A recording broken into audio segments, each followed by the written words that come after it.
São Jesus vive e Jesus reina. Diga, Jesus vive e Jesus reina.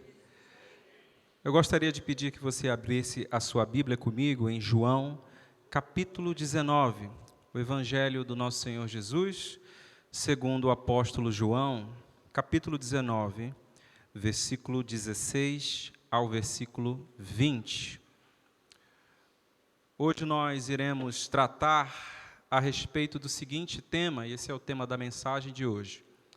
Quem é Jesus e quem sou eu? Diga, quem é Jesus e quem sou eu? E eu creio que esse texto seja oportuno diante desse domingo de Páscoa em que nós estamos celebrando a ressurreição do nosso Senhor Jesus. João 19, 16 ao 20 diz assim: Então entregou-lhe para que fosse crucificado. E eles tomaram a Jesus e o levaram. E carregando ele a sua cruz, saiu para um lugar chamado de o lugar de uma caveira, que é chamado em hebraico Gólgota, onde o crucificaram. E com ele outros dois, um de cada lado, e Jesus no meio.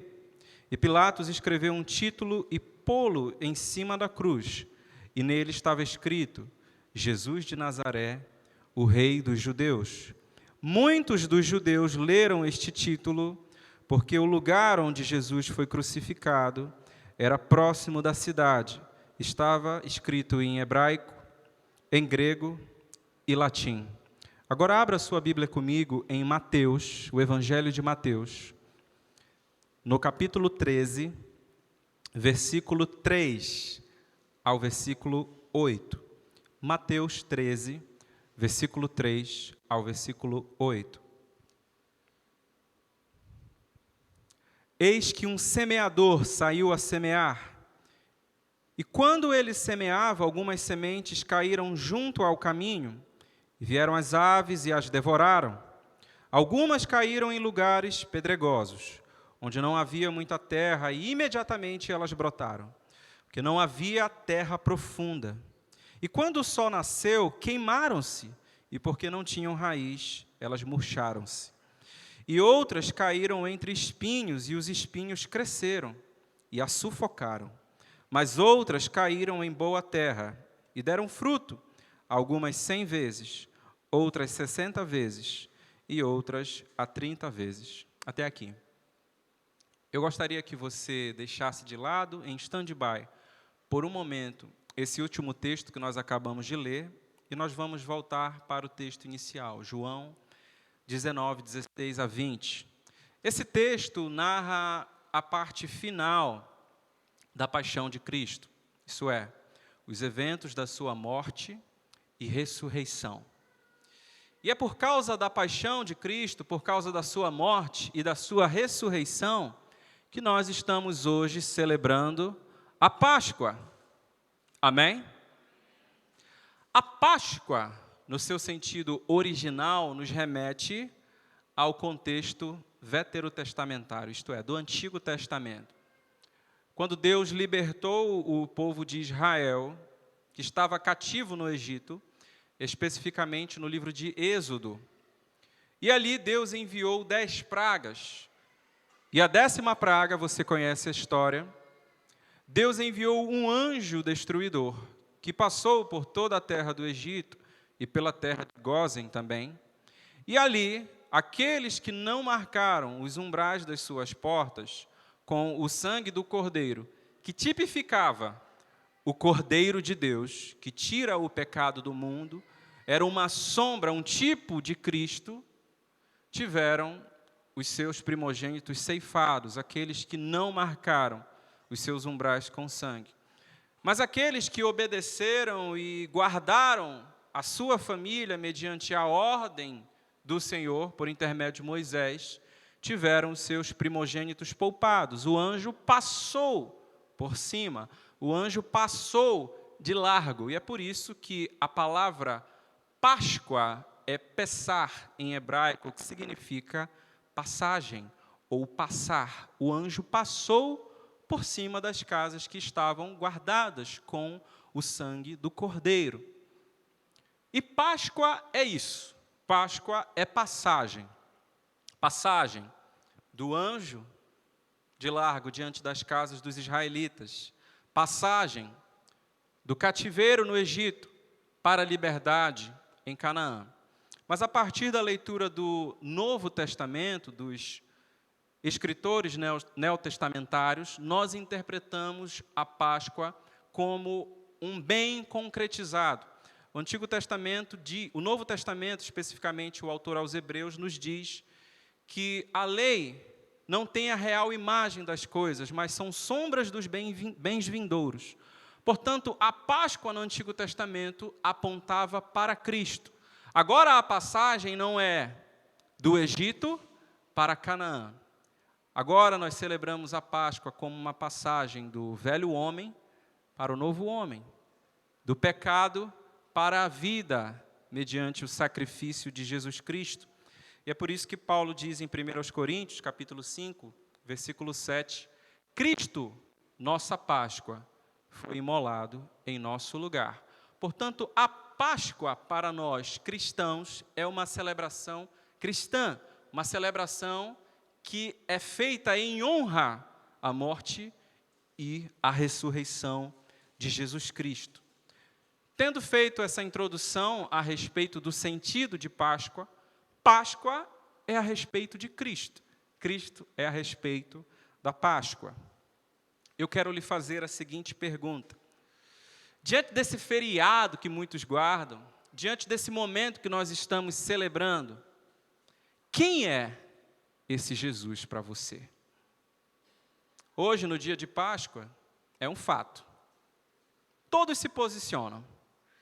Uns se posicionam honrando a Jesus, guardando esse dia e celebrando em honra a sua morte e ressurreição, e outros apenas recordam desse dia como um dia festivo, embalado por um bom descanso, também troca de presentes. Bom, quem é Jesus para você? E o texto que nós acabamos de ler, no versículo 19, diz que havia uma inscrição acima da cabeça de Jesus, na cruz. E nessa inscrição, o título Jesus, o Rei dos Judeus, foi grafada em 3 idiomas. Veja comigo o versículo 19. E Pilatos escreveu um título e pô-lo em cima da cruz. E nele estava escrito, Jesus de Nazaré, o Rei dos Judeus. Muitos dos judeus leram este título porque o lugar onde Jesus foi crucificado era próximo da cidade. Estava escrito em hebraico, em grego e em latim. Qual é o intuito dessa epígrafe? Qual é o intuito dessa inscrição? Demonstrar para todos aqueles que estão presentes quem Jesus dizia ser. Foi escrito em grego para que os sábios daquele tempo lessem os gregos. Foi escrito em latim para que os poderosos, aqueles que dominavam o poder político e militar, os romanos, lessem quem é esse homem. Foi escrito em hebraico para que o poder religioso lesse quem é esse homem. Ele afirmava ser o rei dos judeus. Ele afirmava ser o Messias. Isso é ser o rei dos judeus. Ele afirmava ser Senhor, Kyrios no grego, que é Senhor. Ele afirmava ser o Alfa e o Ômega. Eu e o Pai somos um. E essa inscrição escracha Jesus em todos os idiomas, para que todos saibam. Esse é o rei dos judeus. E Jesus, hoje, nessa Páscoa, está escrachado diante de você. Quem é Jesus para você? Como naquele dia, todos puderam ver aquele homem inocente em uma cruz. Nós também recebemos a mensagem da cruz, mas uma cruz vazia. Ele ressuscitou. Diante de Jesus, ninguém pode ficar inerte. Todos precisam se posicionar e dizer quem é Jesus para você. Porque Jesus afeta diretamente a sua vida. Queira você, não queira. O calendário foi definido diante do seu nascimento, antes de Cristo e depois de Cristo. Há 2,3 bilhões de pessoas que levam o epíteto cristãos no mundo somente em 2024. Quantos não levaram desde o século I até hoje? Esse homem vem sendo pregado há 2000 anos, em todo o mundo. E ele está sendo apresentado mais uma vez hoje aqui, onde a palavra é aberta e o povo de Deus está reunido, Cristo está sendo apresentado. Mas eu faço a pergunta para você que Jesus fez em Cesareia de Filipe, em Mateus capítulo 16 aos 12, e Pedro respondeu cheio do Espírito Santo: e vós, quem dizeis que eu sou? E a primeira parte da nossa mensagem é: quem é Jesus? Ele é um grande mestre? Ele é um professor? Um revolucionário? Ou ele é Deus? E se ele é Deus, isso requer um posicionamento na sua vida. Vamos nos perguntar primeiro, quem é Jesus? E depois, quem somos nós? Que tipo de pessoa nós somos diante da revelação de quem é Cristo nos evangelhos? Algumas pessoas dizem, no nosso mundo pós-moderno, que Cristo era um homem comum, mais um grande professor. Jesus era um professor, um filósofo, um homem sábio, um bom homem, que ensinou inovações para o seu tempo. Bom, se a fonte que nós temos acesso, a pessoa de Jesus, são os evangelhos, nós veremos que os evangelhos não tratam Jesus como um professor somente. Os evangelhos tratam Jesus como alguém muito maior. Ele afirmava perdoar pecados, Mateus 2, 5 a 10. Tem de bom ânimo, filho, perdoados estão os teus pecados. Quem perdoa pecados? Deus. Ele afirmava ser eterno. Que professor é esse? João 8,58, em verdade vos digo, antes de Abraão, eu sou. E ele afirmava que voltaria, e ele voltará, para julgar o mundo, ele será o juiz de toda a terra. Quando virdes o Filho do Homem, vindo com as nuvens, ele se assentará no trono de Deus, separará bodes e ovelhas, separará o trigo do joio. Jesus não era qualquer homem. Quem é Jesus para você? Talvez você esteja entrando hoje aqui pensando que Jesus nos evangelhos era um bom homem. Ele não era simplesmente um bom homem, ele era mais que isso. Ele era o próprio Deus, ele é o próprio Deus. Outros dizem, Jesus era um revolucionário. Algumas correntes de tendência progressista têm dito isso. Inclusive o ex-presidente Hugo Chávez, da Venezuela, para justificar o seu governo socialista, de linha marxista e implementação do totalitarismo no seu país, disse: o Cristo verdadeiro é um autêntico comunista. Temos dois problemas aqui. O primeiro é o anacronismo, é atribuir um conceito de uma época para outra época. Comunismo nem existia. Segundo erro é atribuir a Jesus uma realidade simplesmente terrena. Jesus diz em João 18:36, em verdade vos digo que o meu reino não é deste mundo. Então você pode não gostar de Jesus, você pode não concordar com Jesus, você pode não aceitar Jesus na sua vida, mas não venha dizer que Jesus era um professor. Não venha dizer que Jesus era um revolucionário. À luz das Escrituras, Jesus é o próprio Deus. Quem é Jesus? Ele é o Senhor. E eu quero evocar aqui o trilema de C.S. Lewis. C.S. Lewis foi um grande escritor cristão, escreveu diversos livros conhecidos, Cristianismo Puro e Simples, e talvez o que você mais conhece seja as Crônicas de Nárnia, não é? As Crônicas de Nárnia têm um teor cristão, o Aslan representa ali Jesus Cristo, o leão que ressuscita. E C.S. Lewis, ele diz o seguinte: diante de Jesus há um trilema. Você está acostumado com a palavra dilema, né? Uma opção entre duas. Trilema, entre três. Diante daquilo que Jesus disse ser, o alfa e o ômega, o primeiro e o último, antes de Abraão eu sou, e ele diz, em grego, ego eimi he hodos, kai he aletheia, kai he zoe. Eu fiz questão de ler em grego, porque no grego não há espaço para O texto diz aqui, ego eimi he hodos, eu sou o caminho, a verdade e a vida. Não há espaço no original para um caminho. Eu sou o único caminho. Jesus foi exclusivista absoluto e não deixou nenhuma abertura para o mundo pós-moderno que fala muito de inclusividade, que fala muito de diversidade. Todos os caminhos levam a Deus. Só Jesus leva a Deus. Jesus está dizendo o seguinte: o ubandismo não leva a Deus. Jesus está dizendo o seguinte: o kardecismo não leva a Deus. O Islã não leva a Deus. Eu sou o caminho. E ninguém vem ao Pai a não ser por mim. Jesus foi categórico. Diante de Jesus, qual é o seu posicionamento?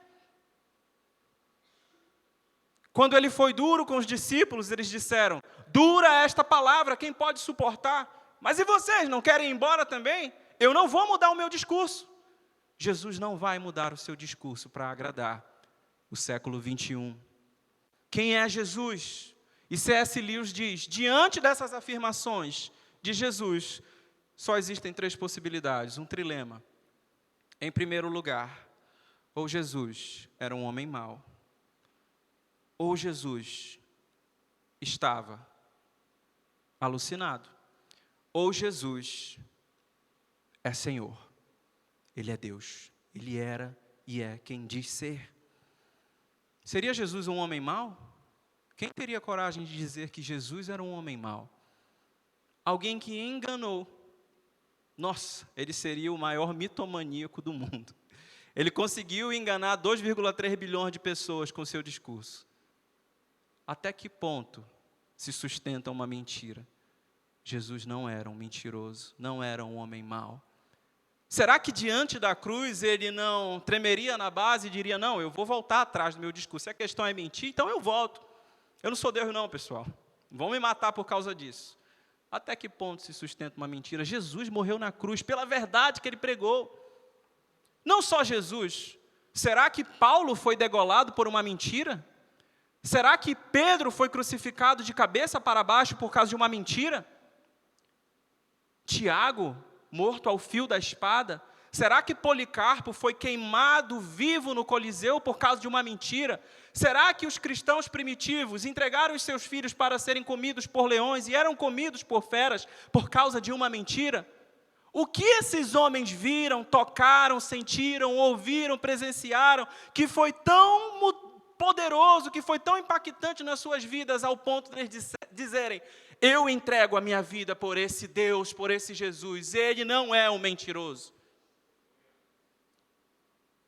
Se Jesus não era um mentiroso, um homem mau, seria ele então um lunático?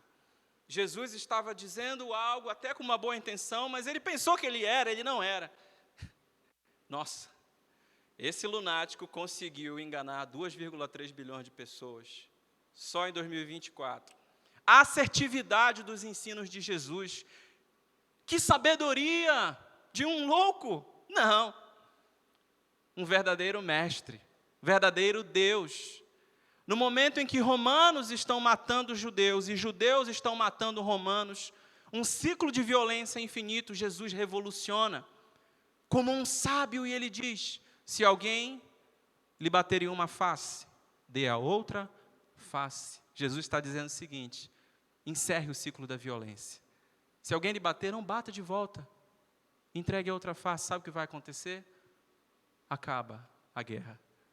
Jesus diz: se alguém lhe pedir a sua capa, dê a capa, dê a túnica também. Se alguém lhe disser, ande 1 milha comigo, não ande só uma, não, ande 2. A lei do amor. Seria esse um louco? Não. Ele era o verdadeiro Deus. Sabe quem é louco? O Henrique Cristo é louco. Jesus não. Jesus é o caminho, a verdade e a vida. E diante desse trilema, se ele não era um homem mau, se ele não estava alucinado, só nos resta uma opção. Ele é Senhor. Ele é quem ele disse ser. Ele é o próprio Deus. Allan Kardec está morto. Maomé está morto. Siddhartha Gautama está morto. Jesus ressuscitou. Ele venceu a morte. Atos, capítulo 1, versículo 3 diz, depois do seu sofrimento, Jesus apresentou-se-lhe a eles e deu-lhes muitas provas indiscutíveis de que estava vivo. Apareceu-lhes por um período de 40 dias, falando acerca do reino de Deus. Provas indiscutíveis da ressurreição de Jesus, que fizeram com que esses homens fossem impactados pela sua pessoa, pelo seu ensino, pelo seu amor. Quem ele dizia ser? Eu sou o pão da vida, eu sou a luz do mundo, eu sou a porta das ovelhas, eu sou o bom pastor, eu sou a videira verdadeira, eu sou o caminho, a verdade e a vida, eu sou a ressurreição e a vida, eu sou o primeiro e o último, antes de Abraão, eu sou. Esse é Jesus. E Ele é tudo o que nós precisamos para as nossas vidas. Ele é o verdadeiro Deus. E quando Jesus diz, eu sou, Ele está tomando para si um nome que está acima de todo nome.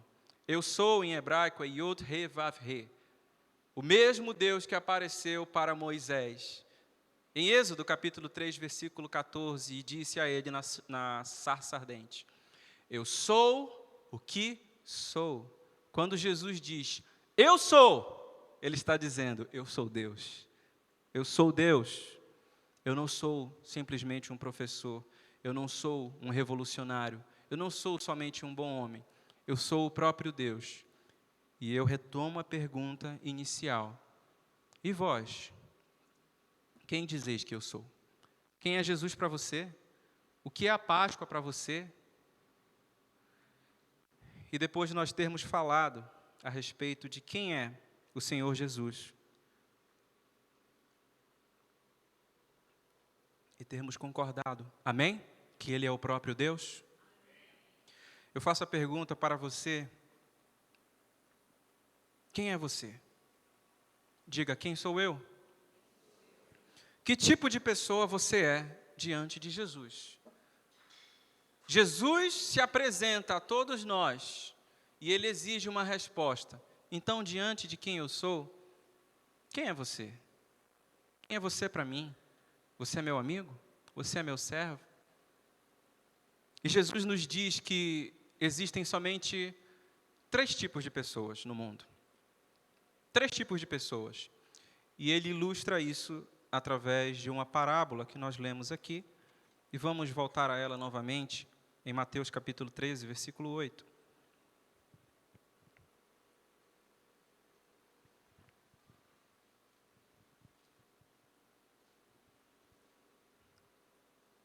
Eis que um semeador saiu a semear, e quando ele semeava, algumas sementes caíram junto ao caminho, e vieram as aves e as devoraram. Algumas caíram em lugares pedregosos, onde não havia muita terra.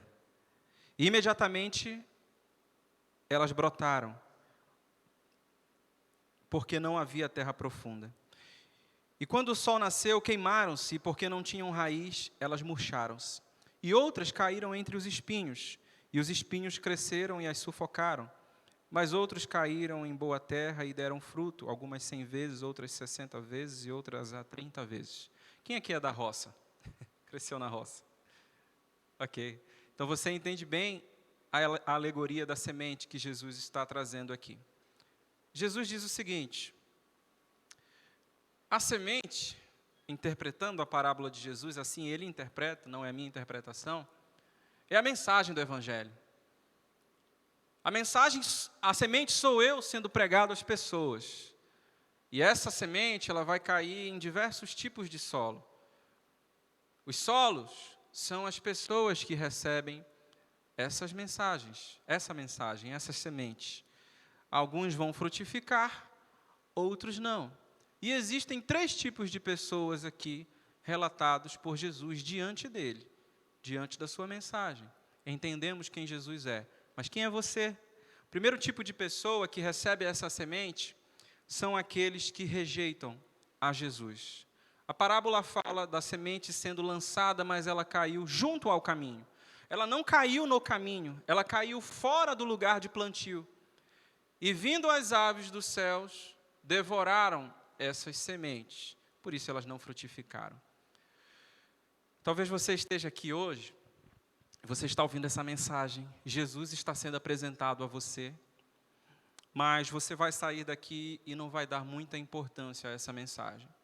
Bom, você veio num domingo de Páscoa ouvir a respeito de Jesus, mas frutificação não é comigo. Jesus alertou a respeito de você. Alertou a você.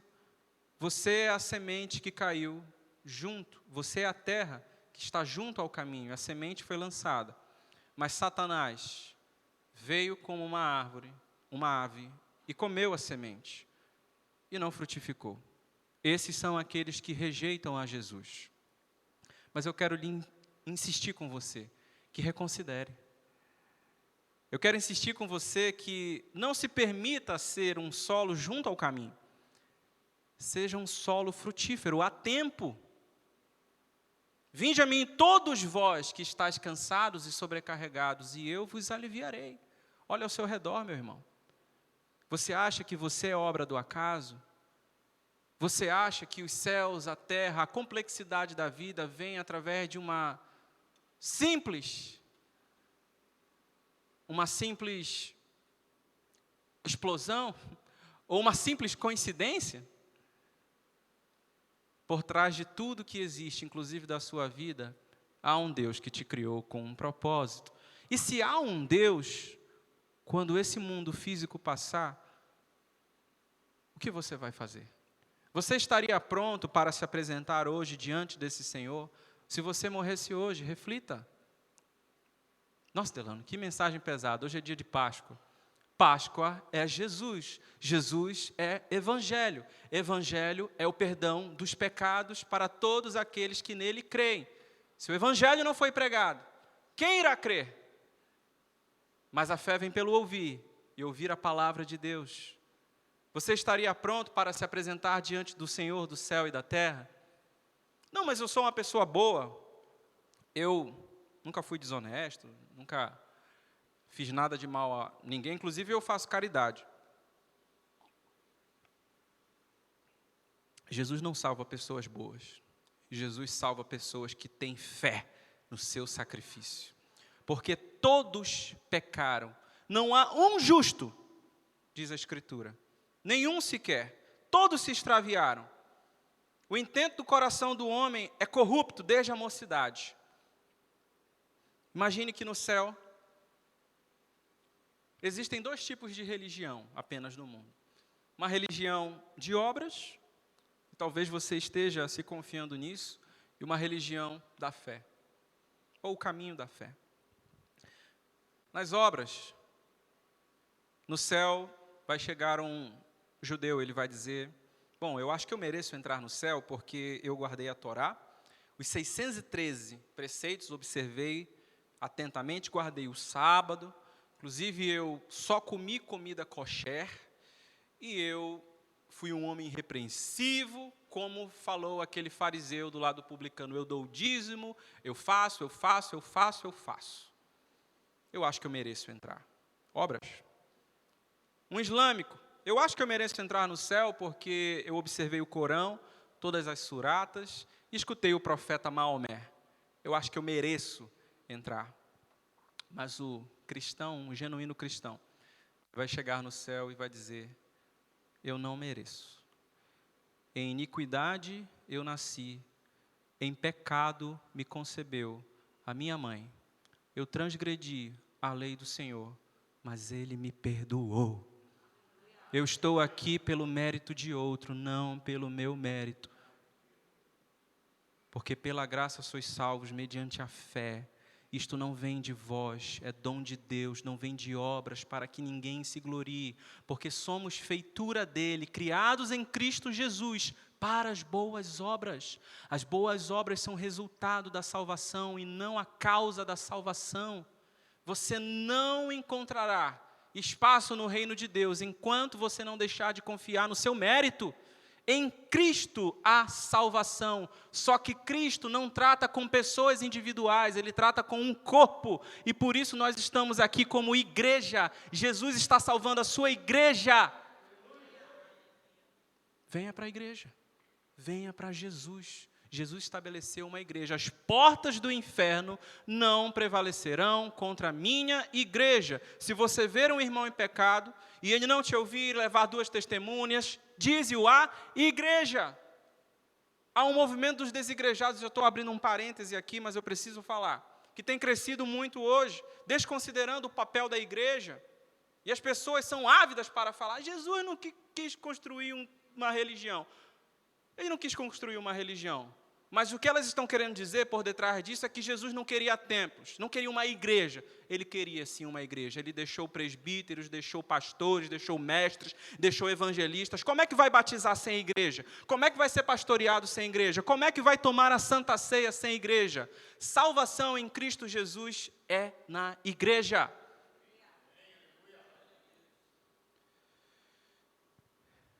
Não seja o tipo de solo junto ao caminho. Seja um bom solo. E o segundo tipo de pessoa que existe no mundo, além do primeiro já mencionado, através dessa parábola, são os que abandonam Jesus. E aqui há 2 grupos. Jesus fala sobre as sementes que caíram no meio dos espinhos, e esses espinhos cresceram e sufocaram as sementes. E Jesus fala sobre as sementes que caíram em um terreno pedregoso.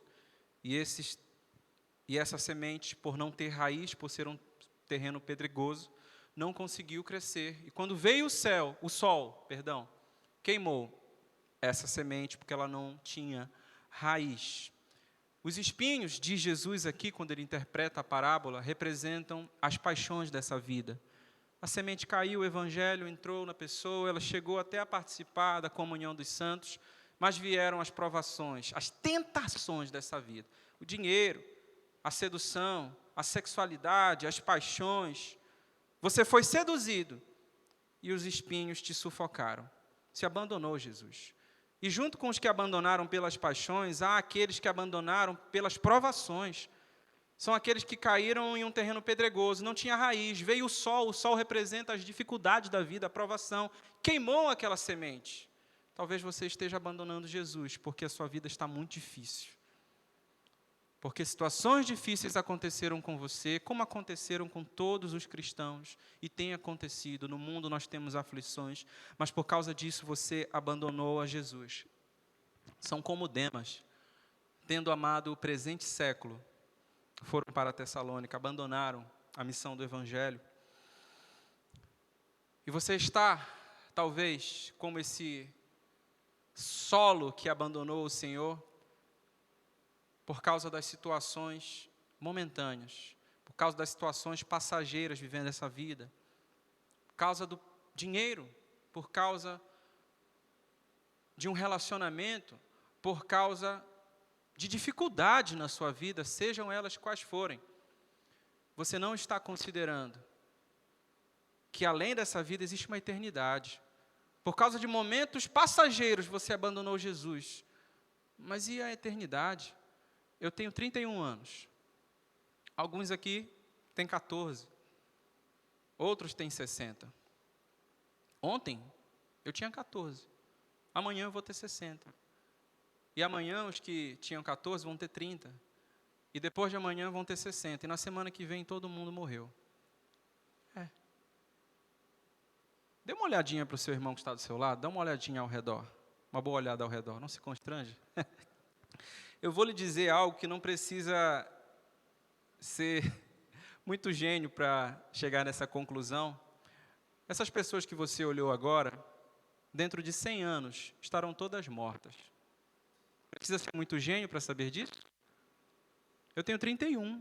Eu vou viver 131 anos? Os bebês, talvez, queira Deus que vivam mais de 100, mas muito provavelmente não mais que isso. A vida é como um sopro. Em 100 anos, esse auditório aqui vai estar formado por outras pessoas, e não você. E você está abandonando Jesus por causa de circunstâncias momentâneas, terrenas, e a eternidade. Eu te chamo a reconsiderar hoje novamente a eternidade, meu irmão. Paulo diz, não atentando nós para as coisas que se veem, mas para as que se não veem, porque as que se veem são passageiras, as que se não veem são eternas. E talvez você, como esse tipo de solo, abandonou a Jesus não como um desviado que está fora da igreja, mas talvez você esteja abandonando Jesus dentro da igreja. Você é um cristão, você ama o Senhor, mas você abandonou o Senhor. Você abandonou a sua vida de oração. Ai de mim, ai de nós. Você abandonou a sua vida de leitura da palavra. Você está menos frequente nos cultos.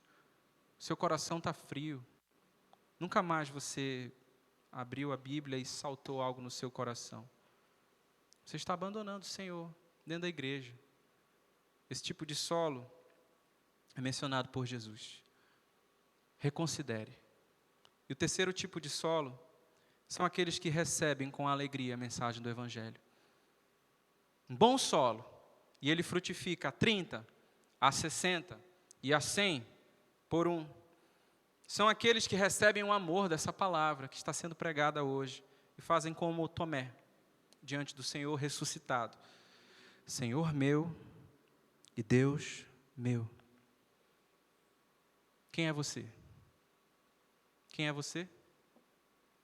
Quem Jesus é para você?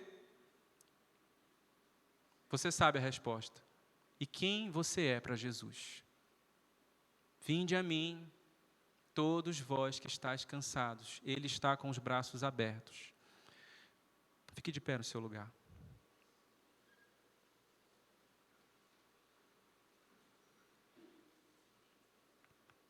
Você ouviu essa palavra hoje e talvez você esteja enquadrado dentro desse primeiro tipo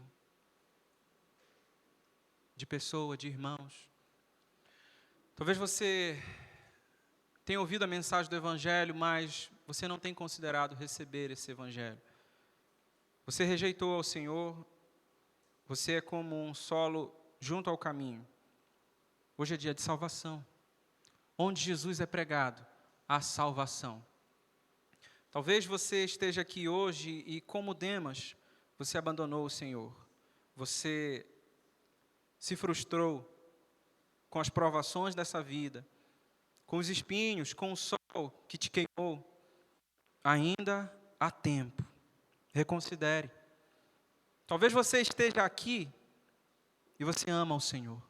Sabe que ama o Senhor. Mas talvez falte um pouco mais de prática no seu amor, de voltar ao primeiro amor, voltar aos pés da cruz, voltar ao relacionamento com esse Senhor que te resgatou e te perdoou. Se você é essa pessoa que quer receber o Senhor Jesus na sua vida como Senhor e Salvador, hoje é dia de Páscoa, portanto é dia de salvação. Jesus está sendo pregado. Há alguém que gostaria de receber Jesus como Senhor e Salvador? Se há, nós apenas faremos uma oração e abençoaremos você. Há alguém? Levante sua mão. Há alguém? Eu não vou me delongar. Há alguém? Não há? Amém? Pode vir aqui, querida. Gostaria que o irmão que está ao lado viesse com ela. Há mais alguém nesse lugar que gostaria de receber o Senhor Jesus como seu suficiente Senhor e Salvador? Talvez você nunca fez essa oração. Aquele que me confessar diante dos homens, eu o confessarei diante do meu Pai que está nos céus. Aquele que me negar, eu o negarei. Não estou te chamando para uma religião. Estou te chamando para a igreja de Cristo, para o corpo de Cristo. Estenda as suas mãos para cá, vamos orar.